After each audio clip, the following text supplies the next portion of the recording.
আপনাদের স্বাগত জানাচ্ছি এবং আপনাদের মাধ্যমে অত্যন্ত একটা গুরুত্বপূর্ণ বিষয় বৃহত্তর সমাজকে জানাবার জন্য আমরা সকালে আজ আপনাদের মুখোমুখি হয়েছি। আমাদের মধ্যে রয়েছেন মাননীয় মহানাগরিক ফিরহাদ হাকিম, রাজ্যের মাননীয় মন্ত্রী, দুই প্রকাশে রয়েছেন সাংসদ সামিরুল ইসলাম, এপাশে মৌসম বেনজির নূর, এবং যে বিষয়টিতে আপনাদের দৃষ্টি আকর্ষণের জন্য এবং সকলকে জানাবার জন্য বলা, মাননীয় মুখ্যমন্ত্রী মমতা বন্দ্যোপাধ্যায় এক্স হ্যান্ডেলে পোস্ট করেছিলেন, সমাজ মাধ্যমে জানিয়েছিলেন যে কিভাবে দিল্লির উপকণ্ঠে সন্ত্রাস চলছে বাংলা ভাষী ভারতীয়দের উপর। বাংলা বলেন কিন্তু ভারতীয়, বাংলা বললেই বাংলাদেশি বলে দেওয়া হচ্ছে। সারা দেশের বিজেপি শাসিত রাজ্যে যে অত্যাচার চলছে সেটা এতটাই ঘৃণ্য এবং নিম্ন রুচির জায়গায় পৌঁছেছে যে মায়ের কোল থেকে বাচ্চা নিয়ে বাচ্চাকে আক্রমণ করা হচ্ছে, একটি শিশুকে আক্রমণ করে তাকে রক্তাক্ত করে দেওয়া হয়েছে। এরপরে বিজেপির কয়েকজন বলার চেষ্টা করেছে সেটা নাকি ভুল, দিল্লি পুলিশকে দিয়ে বলানো হচ্ছে সেটা নাকি ভুল। আমরা আপনাদের জানাচ্ছি সেই পরিবারটি, যে বাচ্চাটি এখন আইনগত সমস্যার জন্য আমরা বাচ্চাটিকে সামনে আনতে পারছি না বা আনছি না, কিন্তু আপনারা বুঝতেই পারছেন আমাদের সঙ্গে মাননীয় মন্ত্রী এবং মহানাগরিক ফিরহাদ হাকিমের কাছে সকালে সামিরুল এবং মৌসম তাদের দিল্লি থেকে নিয়ে প্রাণ বাঁচিয়ে পালিয়ে আসা বলতে যা বোঝায় তাই। কারণ প্রথমে তো অত্যাচার করেছে, তারপর যেই মমতা বন্দ্যোপাধ্যায় তার প্রতিবাদ করেছেন, সঙ্গে সঙ্গে হুমকি শুরু হয়ে গিয়েছে যে এগুলো তোমরা বাইরে বলবে না। তাদের উপর অকথ্য অত্যাচার হয়েছে, যে ভিডিও ফুটিয়ে ছাড়া হয়েছে, আসল যে ঘটনা, যে জায়গাটায় বাচ্চাটিকে আক্রমণ করা হচ্ছে সেই ভিডিও ফুটেজ ছাড়া হয়নি। সেই ভিডিও ফুটেজ ওরা ছাড়ুক। যেখানে পরিবারকে আটকে রেখেছিল, যে পরিবারকে কার্যত ব্ল্যাকমেল করে টাকা নিয়েছে, তোলাবাজি করেছে, এই পরিবারের কাছ থেকে টাকা নিয়েছে, বলছে বাংলা মানে তোমরা বাংলাদেশ। ওরা বলছে না, আমরা মালদার। ওনাদের পরিবারের যিনি কর্তা তিনি এখানে রয়েছেন। 20 থেকে 25 বছর আগে এক ঠিকাদার তাদের কাজের জন্য ওনাকে নিয়ে গেছিল। 20 থেকে 25 বছর, কোন জমানা? বাবু জমানা। যারা বড় বড় কথা বলছেন তারা জেনে রেখে দিন, এই ফ্যামিলি প্রথম গেছে 20 বছর আগে। এবার যা হয়, উনি ওখানে কাজ করছেন একজন ঠিকাদারের আন্ডারে। সেই ঠিকাদার যখন আবার বলে আরো লোক দাও, আরো লোক চাই, তো তখন সে বাড়ির লোকের কাজের জন্যই অটোমেটিক্যালি তার বাড়ির লোকদের নিয়ে আসে। ভারতবর্ষের মধ্যে আছে। তো এই জায়গায় যে অত্যাচার হয়েছে, আজ বিজেপির মিথ্যার মুখোশ খুলে গেল।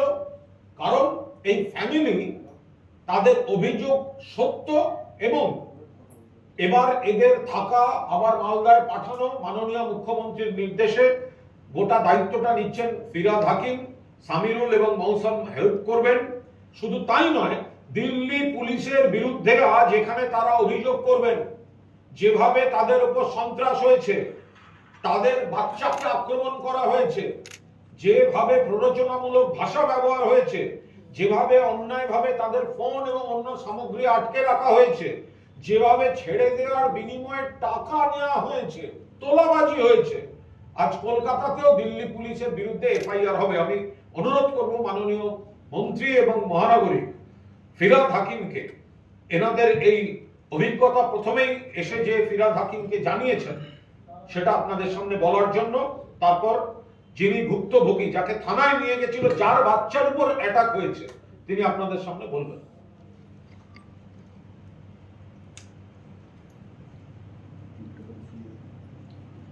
প্রথমেই আমরা যারা বাংলায় কথা বলি তারা ভারতীয় কি ভারতীয় নয়, এই ক্লারিফিকেশন মোদী সাহেব এবং অমিত শাহ সাহেবের কাছে চাইছি। আমরা যারা বাংলায় কথা বলি, ভারতবর্ষের মাটিতে জন্মে বড় হয়েছি, ভারতবর্ষের অঙ্গরাজ্য পশ্চিমবঙ্গে, এখানে বড় হয়েছি, খেয়েছি, দেয়েছি, নিজেদের ভারতীয় হিসেবে আমরা গর্ব অনুভব করি। তারা ভারতীয় কি নয়, সেই প্রশ্নের জবাব অমিত শাহজিকে দিতে হবে, মোদীজিকে দিতে হবে। কারণ ডবল ইঞ্জিন সরকার যেখানে যেখানে আছে, সেখানে বাংলা বললেই বাংলাদেশি, বাংলা বললেই হার যাও, বাংলা বললেই তাকে বাংলাদেশি হয়। ইভেন এমন কথা ওনাদের কাছ থেকে সকালে আমি শুনলাম, যেখানে মমতা ব্যানার্জিকেও বাংলাদেশি বলা হয়েছে। আমি এর তীব্র প্রতিবাদ করি। ভারতবর্ষ ভাঙার চেষ্টা দয়া করে মোদী এবং অমিত শাহ করবেন না। এই আপনাদের ভাবধারা এবং আরেকটা ইসলামিক কঠোরপন্থী ভাবধারায় আমাদের দেশ একবার ভাগ হয়েছে। আপনাদের এই ষড়যন্ত্রের বিরুদ্ধে আমরা লড়বো। ভারতবর্ষ এক থাকবে। ভারতবর্ষের সব মানুষ যে ভাষায় যে কথা বলে, সে নিজের অধিকারে মাথা তুলে ভারতবর্ষে বাঁচবে। ভারতের স্বাধীনতা আসতো না যদি এই বাংলা না থাকতো, যদি সুভাষ বোস না জন্মাতো, যদি বাঘাযতীন না জন্মাতো, যদি ক্ষুদিরাম না জন্মাতো, তাহলে এই ভারতবর্ষের স্বাধীনতা আসতো না, যারা বাংলার থেকে অবদান দিয়েছেন স্বাধীনতা। ভারতবর্ষের আজকে আপনারা যে প্রধানমন্ত্রী, রাষ্ট্র যে মন্ত্রী রয়েছেন, তার অবদান ওইখানে পার্লামেন্টে দাঁড়িয়ে রয়েছেন স্বাধীন ভারতবর্ষে, তার অবদান বাংলা দিয়েছে। বাংলাকে আপনি অবমাননা করতে পারেন না। বাংলা আমার মাতৃভাষা। সেই ভাষার জন্য যদি বলতে বলতে প্রাণ যায় তো যাবে, সেই ভাষা ছাড়বো না। সব ভাষাকে আমরা সম্মান করি। সব ভাষাকেই মমতা ব্যানার্জি বলেছেন বারবার করে যে সব ভাষার মানুষ সমান অধিকারে আমার পশ্চিমবঙ্গে থাকবে। কিন্তু আমার পশ্চিমবঙ্গের মানুষ বাইরে গেলে বাংলা ভাষায় কথা বললেই বাংলাদেশি। আমরা বাংলাদেশি নই। বাংলাদেশ হিস্টোরিক্যাল কারণে একটা আমাদের দুর্ভাগ্য, একটা আলাদা দেশ হয়ে গেছে অনেক দিন আগে। সেটা একটা অন্য দেশ, কিন্তু ভারতবর্ষ আমার দেশ, বাংলা আমার রাজ্য, এবং ভারতবর্ষের কনস্টিটিউশনে বাংলা ভাষা, এটা আমাদের কনস্টিটিউশনাল অ্যাপ্রুভ ভাষা। এই ভাষাকে অবমাননা করতে পারেন না। দিল্লি পুলিশের বাপের ক্ষমতা নেই যে বাংলা ভাষাকে কনস্টিটিউশনাল যে আমাদের স্বীকৃত ভাষা তার থেকে সরিয়ে দেওয়া। আমি যখন এই বোনের কাছে শুনলাম কি অত্যাচার, শুধু একটাই দোষ, বাংলায় কথা বলতে পারে, বাংলায় কথা বলে, কিভাবে দিল্লিতে তাদের হেনস্থা করা হচ্ছে। বাচ্চাটাকে পর্যন্ত চড় মেরে তার কান ফুলিয়ে দেওয়া হয়েছে, হাসপাতালে ট্রিটমেন্ট করতে দেওয়া হয়নি। আমাদের ভারতবর্ষে এই রকম ডিভাইড এন্ড রুল পলিটিক্স, যেখানে বাংলার থেকে শুধু মুসলমান নয়, হিন্দু মুসলমান সবার উপরে, গরিব মানুষ যেখানে যেখানে বাংলা থেকে গেছে তাদের উপর অত্যাচার হচ্ছে। কিন্তু তারপরেও আমরা বলবো অনেক পরিযায়ী শ্রমিক আমাদের অন্য রাজ্য থেকেও বাংলায় এসছে, আছেন, প্রত্যেকটা জুট মিলে আছেন, কয়লাতে আছেন, আমাদের যে আয়রনের যে কোম্পানি তাতে কাজ করছেন, বিভিন্ন জায়গায় আছেন। তারা সসম্মানে এখানে থাকবেন, কারণ এই দেশটা আমাদের সকলের দেশ। অত্যাচারের কথা শুনতে চান?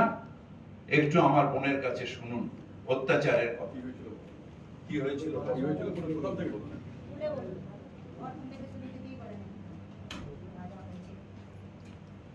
আমাকে প্রথম দিন হুমকি দেওয়া হয়েছিল।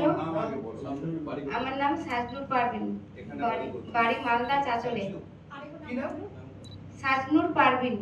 সাজনুর পারভীন। স্বামীর নাম মুক্তার খান,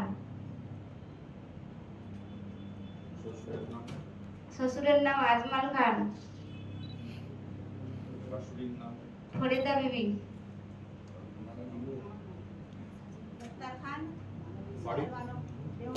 বাড়ি চাচল। দিল্লিতে কোথায় থাকতে? দিল্লিতে থাকতাম আমরা পাণ্ডবনগর, মান্ডাওয়ালি, শ্রীরাম চক। এবার প্রথম দিকে কি হলো? প্রথম দিন একদিন আমাদের ঘরে 4টা লোক এসেছিলেন। তারা এসে বললেন আমরা পুলিশের লোক, আমাদেরকে আধার কার্ড দেখান। আমি আধার কার্ড বের করে দিতে দিতেই ওনারা বললেন আপনার হাজবেন্ড কোথায়? আমি বললাম আমার হাজবেন্ড কাজে গেছে, ও এখন বাড়িতে নাই। ওনারা বলল আপনারা বাংলাদেশি, আপনারা এখান থেকে পালাবার চেষ্টা করবেন না। আমি বললাম আমরা যে বাংলাদেশি না, তো আমরা কেন পালাবো? আমরা পালাবো না, আমরা এখানে আমাদের ডিউটি আমরা ঠিকই পালন করব। আমরা এখান থেকে কোথাও যাব না। তারপরের দিন ওরা আবার 4 জন এসে, 2টা মহিলা 2টা পুরুষ এসে আবার বলল পুলিশের লোক আমরা, আমাদের সাথে আপনাকে যেতে হবে, আপনি হচ্ছেন বাংলাদেশি। আমি বললাম আমি মালদা ডিস্ট্রিক্টের লোক, আমি কিভাবে বাংলাদেশি? ওরা কিছু না শুনেই ওরা আমাকে একটা নির্ভুম জায়গায় নিয়ে গেল, নিয়ে যেয়ে ওখানে প্রচন্ড অত্যাচার করতে শুরু করে দিল। ওরা বলল আপনার স্বামীকে এখানে নিয়ে আসুন। আমি বললাম, ওরা তখন বলল যে বাংলাদেশি, আপনারা বাংলাদেশি। আমি বললাম আমরা বাংলাদেশি না। এই কথাটা বলার পর আমাকে 2টা থাপ্পড় মেরেছিল। মারার পর বলল যখন তুমি স্বামীকে ডাকতে পারবে না, তো তুমি জয় শ্রীরাম বলো, তারপর তোমাকে ছাড়া হবে। আমি বললাম আমি মুসলমান, আমি কিভাবে জয় শ্রীরাম বলবো? এই কথাটা বলার পর আমার পেটে একটা লাথি মেরেছিল। লাথি মারার পর আমার ছেলেটাকে ওরা কেড়ে নিয়ে, একটা মহিলা মেরেছিল। মারার পর আমার ছেলেটাকে ওরা কেড়ে নেওয়ার চেষ্টা করছিল। বলছে ওরা একদম এত ছিঁড়াছিঁড়ি করতে করতে আমার ছেলেটা উপর খেয়ে পড়ে গেছিল। আর কানের মধ্যে ওরা থাপ্পড় দিয়েছিল, কান থেকে রক্ত পড়ছিল, কানে আচরণ এখনো আছে, আর মাথাটাও ফুলে গেছিল পড়ে যেয়ে। তখন আমাদেরকে ও হুমকি দিল 25,000 টাকা দিলে ছাড়বো, না হলে ছাড়বো না। তখন ওরা আমাদের কাছ থেকে, আমি তখন আমার স্বামীকে ওরা ফোন করালো ওদেরই নাম্বার দিয়ে। আমি ফোন করার পর আমার স্বামী আবার আমার শাশুড়িকে ফোন করেছিল। আমার শাশুড়ি টাকাটা নিয়ে ওই জায়গায় পৌঁছেছিল। ওই জায়গাতে আমাদেরকে টাকা নিয়ে ওরা ছেড়ে চলে গেছিল। চলে যাওয়ার পর আমরা বাড়িতে গেলাম। বাড়িতে যাওয়ার পর সন্ধ্যার সময় পুলিশ ঢুকে গেল। পুলিশ, মিডিয়াওয়ালা সবাই ঢুকে আমাদেরকে মিডিয়াওয়ালা পুলিশের হাওয়ালে করে দিল। পুলিশ আবার আমাদেরকে থানায় নিয়ে চলে গেছিল। থানায় নেওয়ার পর আরো অত্যাচার শুরু করে দিল। বললো তোমরা পশ্চিমবঙ্গের লোক, পশ্চিমবঙ্গের লোক মানেই তো বাংলাদেশি, পশ্চিমবঙ্গ মানেই বাংলাদেশি। এরকম করার পর আমাদেরকে 3 জনকে 3 জায়গায় করে দিয়েছিল, কারোর সাথে কারো দেখা করতে দিচ্ছিল না। আর ওরা উপর থেকে হুমকি দিচ্ছিল, বললো যে আমাদেরকে মমতা এভাবে এভাবে করতে বলেছে। এত ভয় দেখাচ্ছিল, এত অত্যাচার করছিল, বলার শেষ নাই। বাচ্চাগুলোকেও থাকতে দিচ্ছিল না, সাথে কেড়ে কেড়ে নিয়ে চলে যাচ্ছিল। আমরা ভয়ে জান নিয়ে পালিয়ে এসেছি। আমাদেরকে এনারা অনেকটা উপকার করেছে, এনারা আনিয়েছে দিল্লি থেকে বাড়িতে। হ্যাঁ, সই তো অনেক জায়গায় করিয়েছে, অনেক জায়গায়, বলার শেষ নাই। আমাদেরকে কিচ্ছু বলেনি, ওরা সাইন করিয়ে নিয়েছে। আর আমাদের ফোন দুটো ছিঁড়ে নিয়েছে। মেডিকেল ট্রিটমেন্টে গেছিলাম, আমাদের কাছে ওই কাগজও আছে, কিন্তু ওনারা বলেছিলেন লাল বাহাদুর হসপিটালে বলেছিল 9টার সময় আল্ট্রাসাউন্ড করানোর জন্য। ওরা আল্ট্রাসাউন্ডও করায়নি, বাচ্চাটার ট্রিটমেন্টও করায়নি। আর মোবাইলও ছিনে নিয়েছে দুটোই। মোবাইল এখনো দিল্লিতে আছে, তাই না? হ্যাঁ, মোবাইল এখনো পুলিশের কাছে আছে। এখানে বিপজ্জনক দিকটা হচ্ছে উনি যা বলছেন না, যে বহু জায়গায় সই করিয়ে নিয়েছে। এবার কি ভাষায় কি লিখেছে, তখন ওই আতঙ্কের মধ্যে কিসে সই করেছেন সে তো ওনাদের পক্ষে এখন জানাও সম্ভব না, বলা তো দূরের কথা। ওখানে কি লেখা ছিল বা পরে কি লিখেছে সেগুলো তো জানা সম্ভব না। কিন্তু একটা জিনিস পরিষ্কার, যে একটা ভয়ঙ্কর পরিবেশ তৈরি হয়েছে, যেটা মাননীয় ফিরহাদ হাকিম বললেন। এবার মমতা বন্দ্যোপাধ্যায় মাননীয় মুখ্যমন্ত্রী সেটাকে সর্বসমক্ষে আনার পর তার সেই টুইটের সত্যতা নিয়ে যারা প্রশ্ন তুলছিল সোশ্যাল মিডিয়ায়, দয়া করে এবার দেখুন যে মুখ্যমন্ত্রী সঠিক কাজ করেছেন, সঠিক কথা বলেছেন, এবং এখানে মহিলাদের উপর, বাচ্চার উপর যে পরিমাণ বাংলা মাতৃভাষা বলে অত্যাচার হয়েছে, ফলে ওরা এখন কলকাতা পুলিশে তারা অভিযোগ দায়ের করবেন। যেভাবে তাদের অত্যাচার হয়েছে, টাকা নেওয়া হয়েছে, জিনিসপত্র আটকে রাখা হয়েছে, মোবাইল নিয়ে নেওয়া হয়েছে, সবচেয়ে বড় কথা নানা জায়গায় সই করানো হয়েছে ভয় দেখিয়ে। কারণ তখন তো আটকে পড়া একজন মহিলা, তিনি কি করবেন সেখানে? কারোর সঙ্গে কারোর দেখা করতে দিচ্ছিল না। এই পরিস্থিতিতে এখন রাজ্য সরকার, মমতা বন্দ্যোপাধ্যায় মাননীয় মুখ্যমন্ত্রীর নির্দেশে ফিরহাদ হাকিম এনাদের আনুষঙ্গিক সব দায়িত্ব নিচ্ছেন, সেগুলো ববিতা নিজে বলে দিচ্ছেন।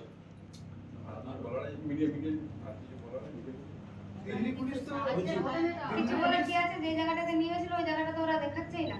এই যে জায়গাটায় ওরা নিয়ে গেছিল সেটা আপনি বলুন, এটা বলুন, এটা আপনি নিজে বলুন যে যে জায়গাটা নিয়ে গেছিল সেটা। যে জায়গাটাতে আমাকে ধরে নিয়ে গেছিল সেই জায়গাটা ওরা সিসিটিভিতে দেখাচ্ছে না। যেখানে ওরা টাকাটা যেখানে নিয়েছে ওটাও জিনিসটা দেখাচ্ছে না। যখন আমি বাড়ি ফিরত আসছি ওই ভিডিওটা দেখাচ্ছে, আর যখন নিয়ে যাচ্ছে ওই ভিডিওটা দেখাচ্ছে না। এটা কোন জায়গা যেখানে আপনাকে আমাকে একটা পার্কে নিয়ে গেছিল, ওখানে একটা হাসপাতাল ছিল, বাকি কিচ্ছু ছিল না, সুনসান জায়গা ছিল। ওই জায়গাটা ওরা দেখাচ্ছে না। পার্কটার নাম জানেন যেখানে না, আমি তো কিছু জানি না, আমি তো ওখানে নতুন ছিলাম। আরো লোক ছিল না, কেউ ছিল না, ওরাই 4 জন ছিল। ওটা মহিলা। পুলিশ কি ইউনিফর্মে ছিল? ওরা সাধারণ ড্রেসে ছিল আর বলছিল আমরা সিআইডি পুলিশ অফিসারের লোক, এরকম বলছিল। ওখানেই মারধর করে? আর যখন আমাদেরকে ছেড়েছে থানা থেকে, আমাদেরকে হুমকি দিয়ে ছেড়েছে, যদি মমতার কাছে যে কিছু তোমরা সোশ্যাল মিডিয়ার সামনে বলো তাহলে তোমাদের জেল হবে। কে বলেছে? পুলিশ বালা বলেছে থানা থেকে, যেদিন আমাদেরকে ছেড়েছে কালকে। পুলিশ একটা ভিডিও দেখাচ্ছে, সিসিটিভি দেখাচ্ছে, হ্যাঁ, সেখানে দেখা যাচ্ছে যে আপনি আপনার বাচ্চাকে নিয়ে হেঁটে যাচ্ছেন। সেটা তো বললেন, আর কতবার বলার? ওটা আমাকে যখন সবজি কিনতে যাচ্ছে ওটা দেখাচ্ছে, যখন আমাকে ধরে নিয়ে যাচ্ছে ওটা তো দেখাচ্ছে না ওরা। আমি ওখানেও বলেছি ওটা, যখন আমাকে ধরে নিয়ে যাচ্ছে ওটা কেন দেখাচ্ছেন না? আর যেখানে নিয়ে যাওয়া হয়েছে, যেখানে মারা হয়েছে, এবং আমার পুরো পাশে আমাকে এমন ভাবে মেরেছে, আল্ট্রাসাউন্ড করার আদেশ দেওয়া হয়েছে, তাহলে আমাকে ওরা কত মেরেছে ওটা ভেবে দেখুন। ওরা আল্ট্রাসাউন্ড করা হয়নি, আর ওরা আমাদেরকে হুমকি দিয়ে ছেড়েছে, ওখানে যে কিছু বললে জেল হবে। বলছি আপনাকে দিল্লি পুলিশ দাবি করছে যে আপনারা নাকি আপনাদের এক মালদার আত্মীয়ের নির্দেশে আপনারা একটা নাটক করেছেন। না, আমরা ওটা কিছু করিনি। দিল্লি পুলিশ এই যে দাবিটা করছে এটা কি করবে একটু বলুন ভালো করে। বলছে নাকি আপনারা এখানে আত্মীয় একটা নির্দেশ দিয়েছে সেই মতো আপনারা একটা নাটক করেছেন। আমরা ওগুলো কিছু করিনি, আমাদেরকে বলাই হয়নি ওগুলো। মালদা থেকে কি না। শ্বশুর মশাই বলুন, যিনি 25 বছর ধরে দিল্লিতে আছে। আমরা যে ওখানে যে দিল্লিতে যাচ্ছি তো কি আমরা তো বড় লোক না, আমরা তো গরিব মানুষ। হ্যাঁ, সেই যে এইটা যে কথা বলেছে তো এটা নাটক করেছে, নাটক না। কেন এই কথাটা বললো বুঝলেন? আজমাল খান। আপনাদের কেউ কি রাজনীতি করে এখানে মালদায় থেকে? তারা কেউ না না না। যাকে বলা হচ্ছে আপনাদের আত্মীয় তিনি কে? সেটাই না আপনার কাছে। আমার শ্বশুর একাই, আমার স্বামীও একাই। बापी खान नाम का बापी खान का किसी को पहचानते हैं आप? बापी खान नाम के किसी को पहचानते हैं आप? हमारा गांव का वो मेंबर है। हम लोग का गांव का मेंबर है। अच्छा, हाँ, आपका रिलेटिव है वो? नहीं ऐसे ही हम लोग का गांव वाला है। वो कह रहे हैं कि आप उनके कहने पे आप लोगों ने नहीं, ये गलत है, ये गलत है। नहीं, हम लोग को कुछ नहीं कहा है। उनका कोई बात ही नहीं हुआ है, उनका तो हम नाम ही नहीं लिया है, बातें नहीं हुआ। उनका बारे में कोई पूछा भी नहीं है हमें। जो पूरा घटना घटी है थोड़ा हिंदी में हिंदी में थोड़ा समझा दीजिए, क्या हुआ? बता थोड़ा हिंदी में आपके साथ क्या हुआ? क्या हुआ बच्चे के साथ वो बताइए। आपके साथ और बच्चे के साथ क्या अत्याचार हुआ ये बताइए। हमें जब वहाँ पे लेके गया था, वहाँ पे ले जाने के बाद उन्होंने हमें 2 चाटा मारा था मेरे को। बताइए शुरू से कहां से लेके पहले दिन जब वो लोग आया था मेरे पास आधार कार्ड मांगा, बोला अपना आधार कार्ड दिखाओ, पहचान पत्र दिखाओ, कहाँ के हो आप लोग।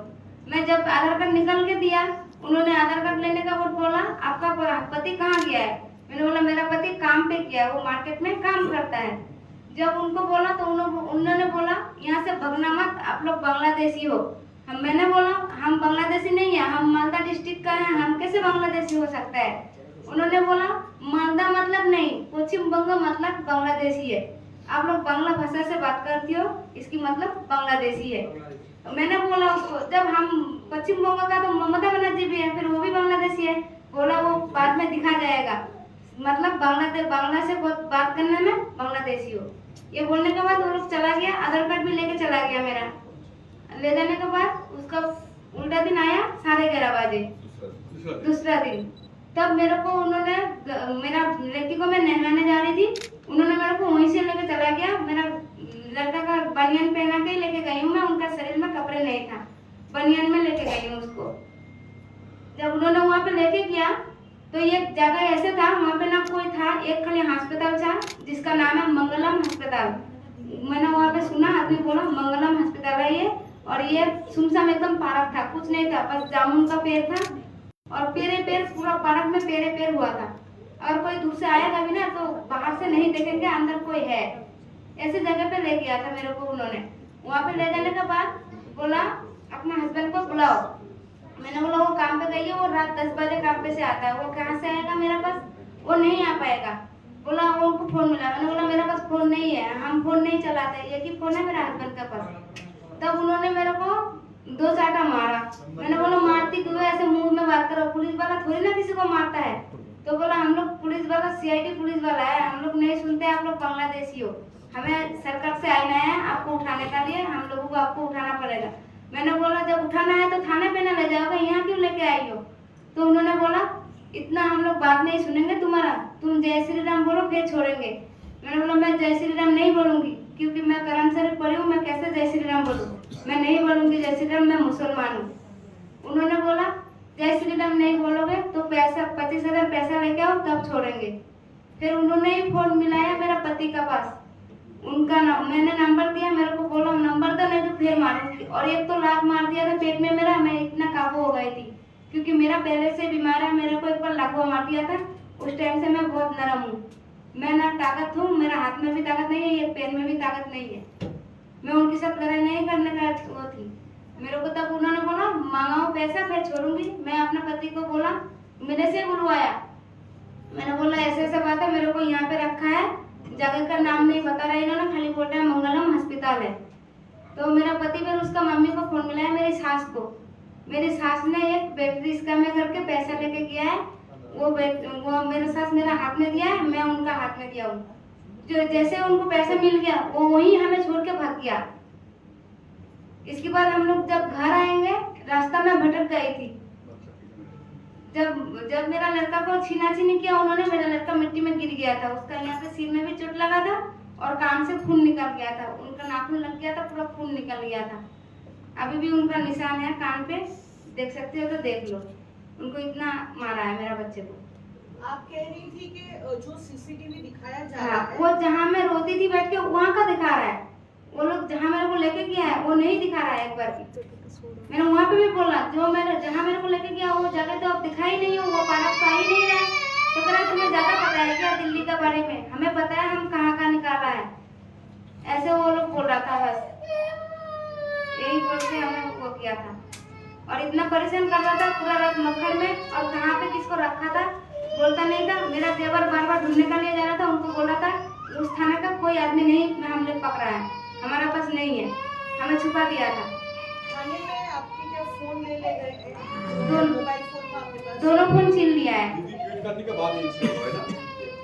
और हमें बहुत पेपरों में साइन करवाया है।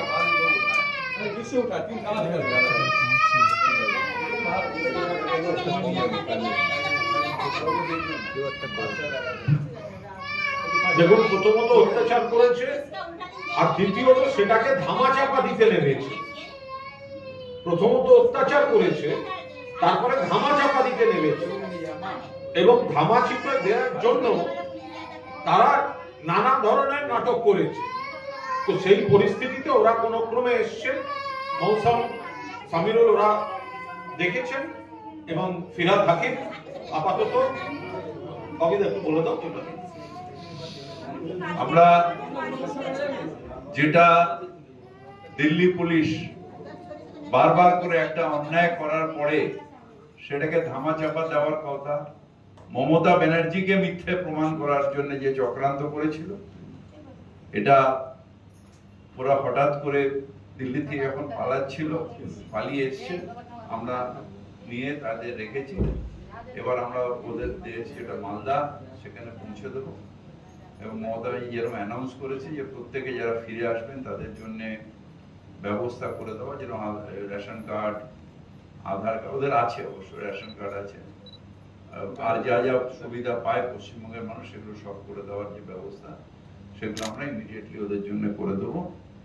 আর কালকে ওদের আমরা মালদায় পৌঁছে দেবো। दादा इस सिलसिले में बीजेपी की तरफ से एक जो है कंप्लेंट भी दिल्ली पुलिस को लॉन्च हाँ, वो कंप्लेंट किया है ममता बनर्जी के अगेंस्ट, जो किया है उसके लिए हम लोग आज आपके सामने आए, जो कितना बीजेपी कितना छुरा पार्टी है, कितना झूठा पार्टी है, बच्चा को भी नहीं छोड़ता है। जो ओरिजिनल ये मेरे बहन जो आपके सामने बताई, वो जो बताई आप लोग सब तरह से पूछ ली, तो ये जो बताई ये सत्य घटना है और हमारा ये घटना एक है, और चारों तरफ जो घट रहा है डबल इंजन सरकार में, हम इसका विरोध कर रहे हैं। और ये विरोध हमारा चलेगा क्योंकि हमारा मातृभाषा बंगला है, और बंगला की इज्जत के लिए हमको जितना दूर तक जाना पड़ेगा हम जाएंगे।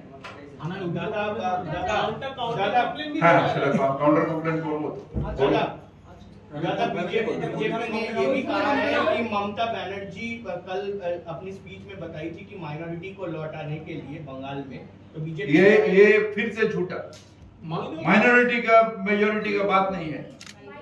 जो बंगाल के माइग्रेंट्स हैं, जो बाहर गए हैं, माइनॉरिटी के ऊपर भी अत्याचार हो रहा, मथुआ के ऊपर भी अत्याचार हो रहा, राजवंशी के ऊपर भी अत्याचार हो रहा है। इसमें हिंदू मुसलमान बीजेपी करता है, हम इंसान करते हैं, और वो हिंदू मुसलमान करता है।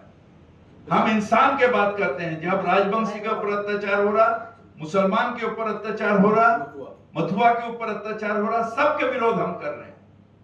और ममता बनर्जी सबके लिए बोली है, सबके लिए बोली है, जो सब जो बंगाल के हैं, जो बाहर में असुरक्षित है, आप आ जाइए हमारे पास, अगर एक रोटी है हम आधा आधा खाएंगे। ममता बनर्जी ये कही है। कोई जाति का उन लोग अप्रेजिंग का राजनीति में हमारे ऊपर थोपता है, हम अप्रेजिंग का राजनीति जरूर करते हैं, वो इंसान के अप्रेजिंग, इंसान के लिए। हर इंसान, वो जो भी धर्म का हो, जो भी भाषा का हो, वो हमारे भाई है, उसके लिए हम करते हैं। हमारे भाई है, हिंदू मुस्लिम सिख ईसाई हम सब है भाई भाई।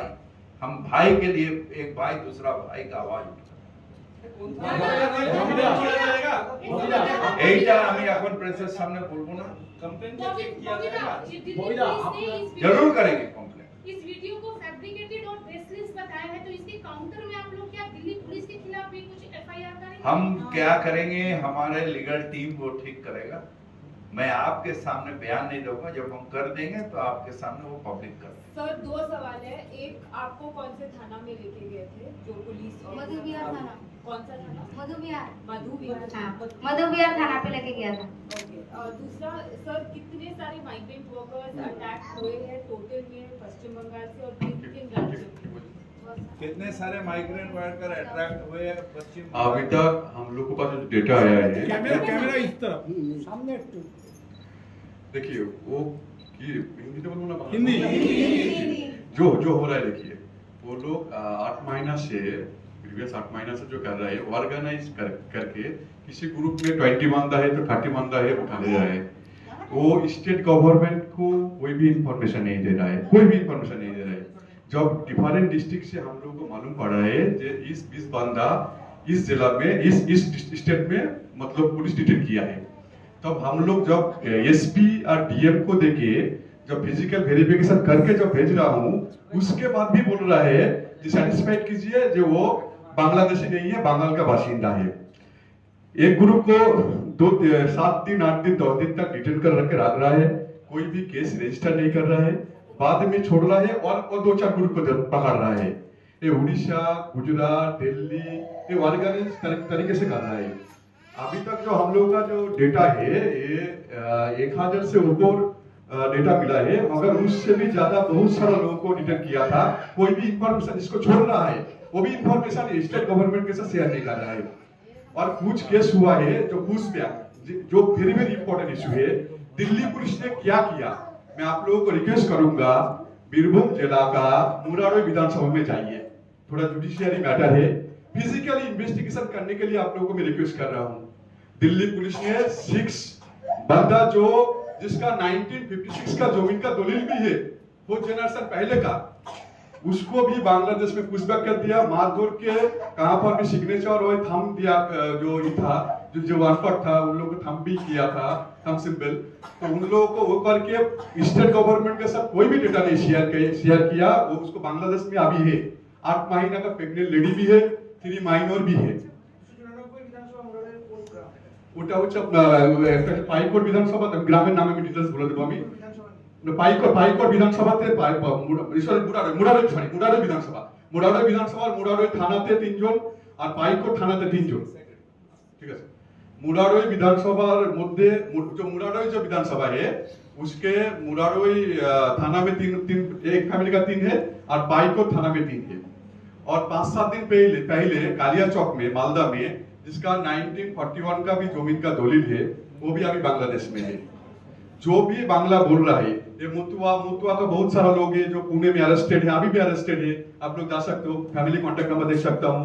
सुजन सरकार जिसको उड़ीसा पुलिस ने बहुत बुरा तरह से मारा था, देवव्रत दास उसको भी बहुत मारा था, बहुत सारा एग्जाम्पल है, 100 आपको एग्जाम्पल दे सकता हूँ। जो बांग्ला बोलता है, जो मुस्लिम नहीं है, उसको भी बुरा तरीके से बहुत पिटा है। और बंगाल में टोटल माइग्रेंट वर्कर है 22 लाख के करीब, जो रजिस्टर्ड माइग्रेंट वर्कर है जो बाहर में जाता है, मगर बंगाल में 1.5 करोड़ से ऊपर लोग यहाँ पे काम करते हैं, सुकून से काम करता है। तो मेडिकल করতে দেওয়া হয়নি, মেডিকেল করানো হবে যারা মহিলা আপনি বলছেন যে আমরা বাঙালি বাংলা ভাষায় কথা বলি, আমি ভালো কথা বলি। বিজেপি পাল্টা একটা কথা বলছে যে আপনি কয়েকদিন আগে একটা স্পিচ রেখেছিলেন, সেখানে 50% উর্দু বলবে পশ্চিমবাংলায়। শুনুন, উর্দু আমরা সম্মান করি, উড়িয়াকেও আমরা সম্মান করি, হিন্দিকেও সম্মান করি। এই যে হিন্দিতে বললাম, আমরা সব ভাষাই আমাদের কাছে অত্যন্ত গুরুত্বপূর্ণ। উর্দু ভাষা ইসলামিক ভাষা নয়, উর্দু ভাষাও ভারতের সৃষ্টি হয়েছে, ভারতীয় ভাষা। মনমোহন সিংজি নিজের বোনদের উর্দু ভাষায় চিঠি লেখালেখি হতো, আগেকার দিনে আডবাণীজিও উর্দু ভাষা জানতেন। অটল বিহারী বাজপেয়ীর অনেক এতে ওনার যে শায়েরি মানে ওনার যে কবিতা আছে তার মধ্যে উর্দু অনেক ল্যাঙ্গুয়েজ রয়েছে। সুতরাং যারা মূর্খ তারা উর্দু আর এইসব বলে, অ্যাকচুয়ালি মূর্খরা যারা অর্ধশিক্ষিত তারা এটার কথা বলে। উর্দু ভাষা এটা সুইট ল্যাঙ্গুয়েজ, যেটা ভারতবর্ষের সৃষ্টি, 100% ভারতীয় ভাষা, 100% ভারতীয় ভাষা। এবং ভারতীয় শুধু হিন্দু মুসলমানের কোনো ভাষা হয় না, ভাষা একটা মানুষের ভাষা, একটা প্রান্তের ভাষা। উর্দু নর্থ ইন্ডিয়ার ভাষা, বাংলা আমাদের এখানকার ভাষা। আবার তামিল তেলেগু সেটা হচ্ছে সাউথ ইন্ডিয়ার বেশি বলা হয়, সেখানকার ভাষা। সব ভাষাই ভারতীয় ভাষা, সব ভাষাকেই সম্মান করি আমরা। যে অস্থিরতা করার চেষ্টা করে, যেটা সামিরুল বলল, বাংলায় সেটা সফল হবে না। কারণ যারা যেখান থেকে এসেছেন বাংলায়, তারা নিজের দেশে রয়েছেন, সুরক্ষিত আছেন। যে অস্থিরতার চেষ্টা চালিয়ে যাচ্ছে বিজেপি, সেটা সফল করতে দেব না। একটা কথা বলতে চাই শুধু, কারণ আমি কালকে ওনাদের বাড়ি গেছিলাম, চাঁচলে মক্তমপুর অঞ্চলে ওনাদের বাড়ি। এই যে বলা হচ্ছে যে কোনো একজন রিলেটিভ ওনাদেরকে শিখিয়ে পড়িয়ে সবকিছু বলতে বলেছে, ওখানে ওদের কিন্তু কোনো রিলেটিভ থাকে না, একটা মেয়ে থাকে। ও কিন্তু এই পরিবার দিল্লি থেকে যা টাকা পয়সা পাঠাতো সেখান থেকে কিন্তু ওর ঘর সংসার চলতো, এমনকি ওদের থাকার পরিস্থিতি পর্যন্ত নেই। তো পুরো ঘটনাটা যা ঘটেছে, তারপর দিল্লির পুলিশ এইগুলো পুরো বানিয়ে এদেরকে বদনাম করার একটা চেষ্টা চলছে এবং আমাদের মুখ্যমন্ত্রীকে বদনাম করার একটা চেষ্টা। বলছি যে ওনারা তো এই মুহূর্তে এসেছেন, আজকে সকালে এসেছেন, মালদা ফিরবেন, সেখানে থাকার ব্যবস্থাও বলছে নেই, কিভাবে পাশে দাঁড়াবে? সেটা নিশ্চিন্ত থাকতে পারেন, পশ্চিমবঙ্গে যখন ফিরেছেন মাননীয় মুখ্যমন্ত্রী মাথার উপর আছেন, মাননীয় মন্ত্রী ফিরহাদ হাকিম, মহসাম আছে, সামিরুল আছে, প্রশাসন আছে, যা যা করণীয় সমস্তটাই করা হচ্ছে। সবার পেটে ভাত, সবার হাতে কাজ, সবার মাথায় ছাদ। আমরা বাংলার মানুষ যারা ফিরে আসবে তাদের এটা সুনিশ্চিত করব। ওদের আধার কার্ড ভোটার কার্ড নিয়ে নেওয়া হয়েছিল বলছে, আমরা ডুপ্লিকেট বার করে দিচ্ছি। মোবাইল ফোনগুলো নিয়ে নিয়েছিল। ডুপ্লিকেট আমি বার করে দেবো, ওই সব ডুপ্লিকেট বেরিয়ে যাবে। সব জিনিসপত্র ওখানে ফেলে দিয়ে ওরা তো পালিয়ে এসছে, থানার থেকে বেরিয়ে পালিয়ে এসছে। জিনিসপত্র ওখানে রয়েছে, সেটা পরে মহসমার এরা যখন দিল্লি যাবে তখন গিয়ে উদ্ধার করার চেষ্টা করবে।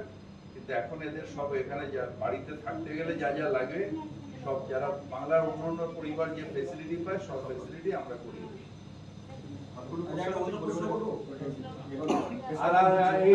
আজকে এটার বাইরে এখন ফ্যামিলি একটা শুধু ফ্যামিলি